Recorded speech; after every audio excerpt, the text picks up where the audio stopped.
Welcome to the fifth episode of the Modern Mindspaces podcast. Today, we're going to be talking about how the stress factors, which I've talked about in the previous four episodes, how they connect. Because we've gone over each one of them, and I'm going to give a quick recap in this video, but we still need to talk about how they connect to each other, and more importantly, what the root of the stress that's caused from these come from.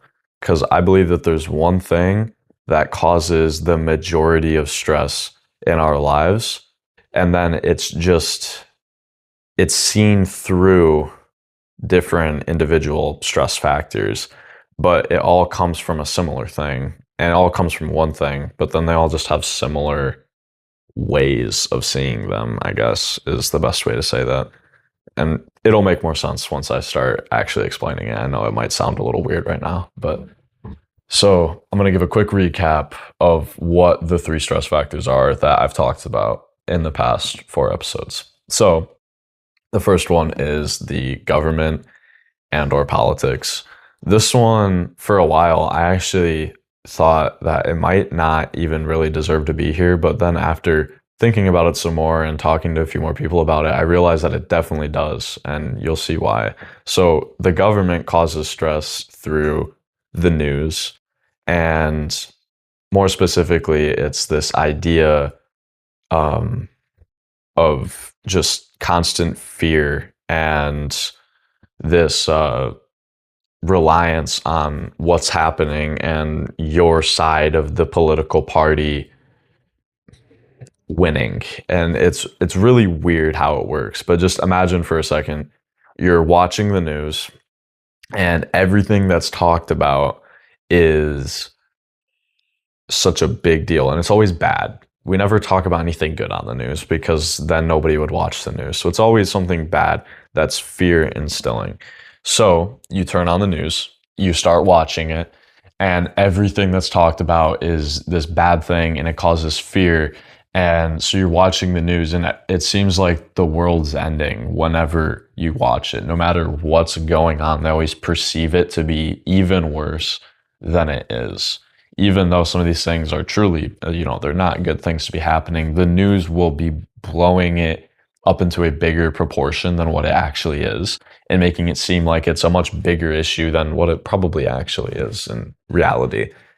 And so it's constantly causing fear and it's keeping you staring at the screen. It consumes your mind. That in itself causes stress. I'll talk about that more in social media, but it's present here even. It consumes your mind. It's absorbing your brain power. It's causing this fatigue, and that's causing stress. The ideas of what's happening cause stress because they stick with you for the rest of the day, the week, sometimes even the month or even the year. It could be even the rest of your life through little bits of trauma that you don't even realize are being formed. And what's crazy is when you carry those political opinions around, they become a part of you. They're built into your identity. And then you go and you talk to other people about politics, which is always a terrible idea, by the way. They oftentimes will have different political opinions than what you have. And politics and talking about politics is kind of like religion. They never collide gracefully. Opposite opinions will always be an argument between one side, and everybody's always offended because in their mind, they truly believe that their opinion is fact and the other opinion is evil. It's terrible. It's not capable of being right. So they're always just back and forth arguments and they never get anywhere. And that causes stress. And it'll hurt the people around you, your peers, your family, your friends, the people that you're in a romantic relationship with, or hopefully it's just one person, but that hurts the people around you. And it's almost like a disease. It spreads. It's causing this stress and fear across massive groups of people because everybody likes to talk about politics. They see something on the news and they are hurt by it. It causes so much fear, and then they want to go around and talk to other people about it, not realizing that in itself causes even more stress. overall, I'd say that the government, it causes stress from the fear of not doing enough.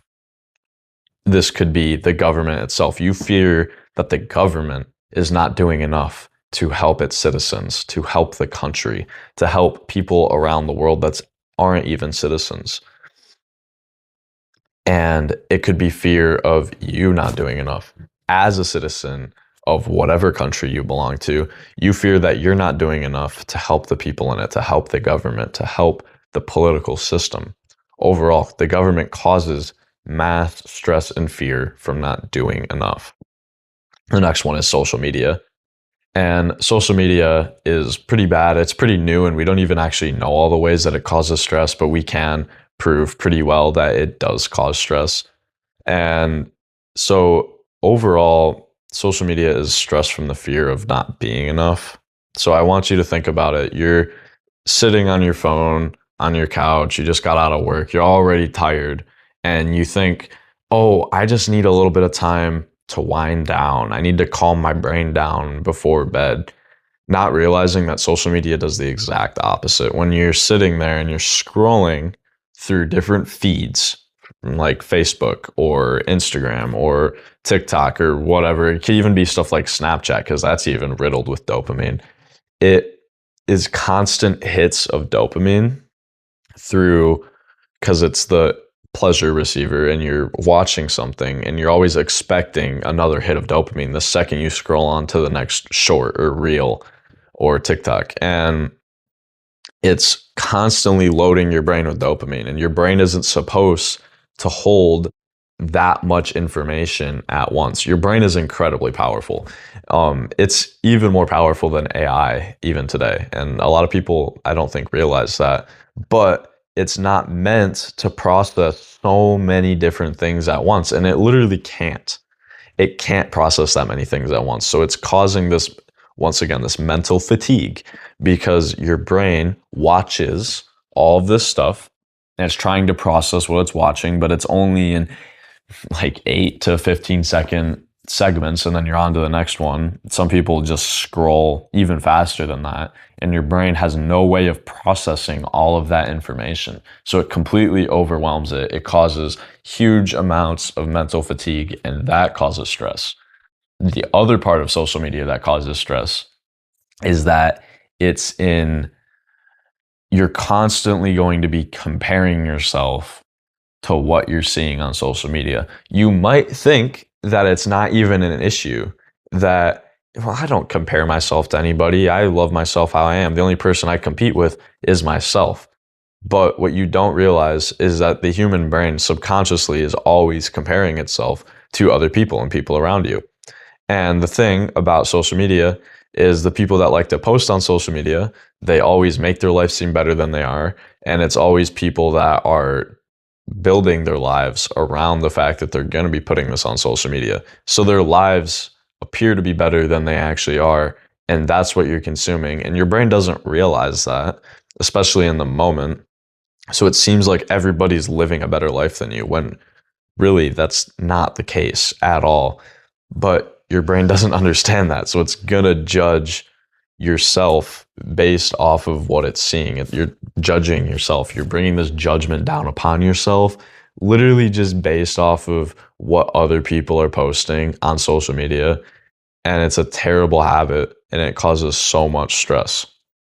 Overall, I would say that social media, the stress comes from fear of not being enough. And our last one, which in my opinion, this is probably the biggest one, is money. And this creates stress through fear of not having enough. Now, let me explain to you. Money, the stress comes from a lot of places. It can be built in as trauma even from when you're really young. The stress is built. You're seeing your parents stress about money. You ask if you can get a toy at the store, and your parents say no, because we don't have enough money.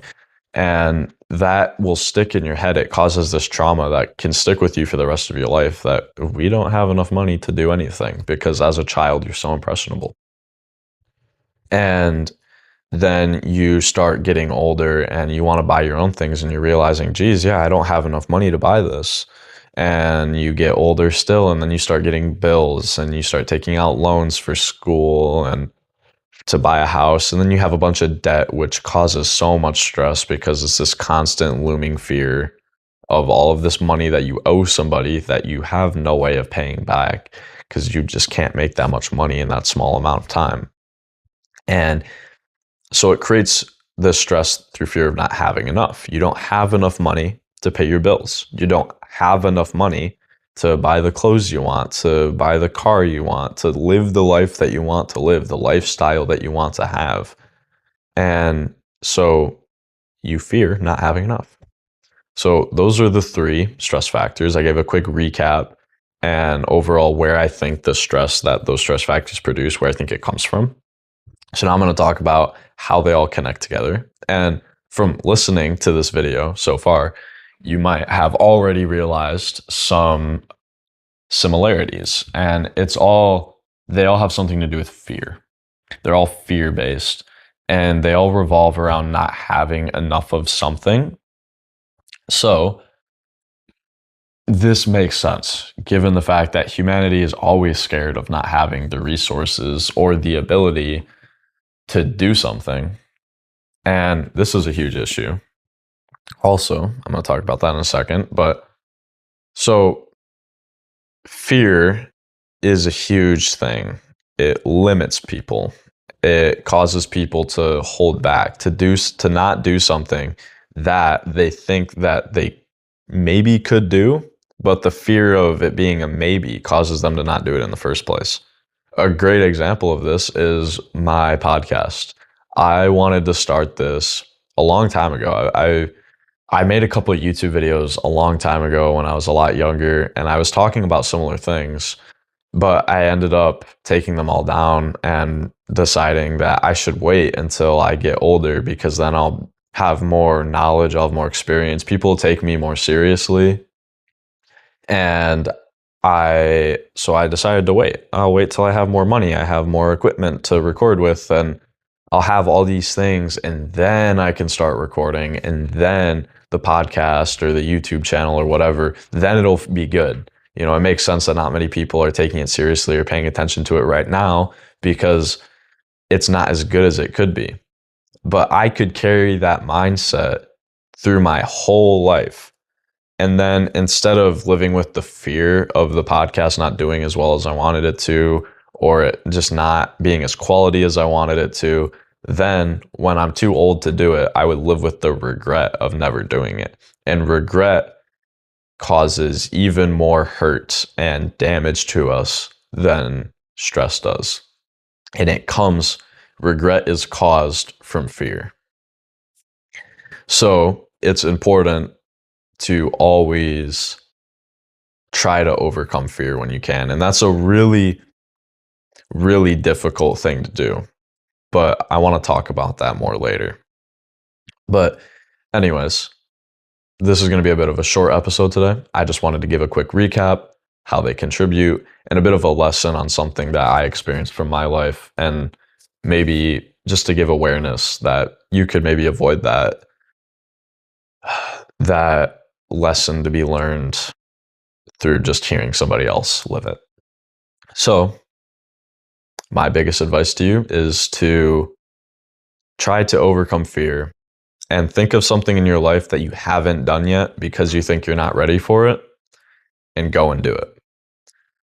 Live with that and stay in tune for the next episodes, because next I'm going to start talking about how to actually overcome the stress factors.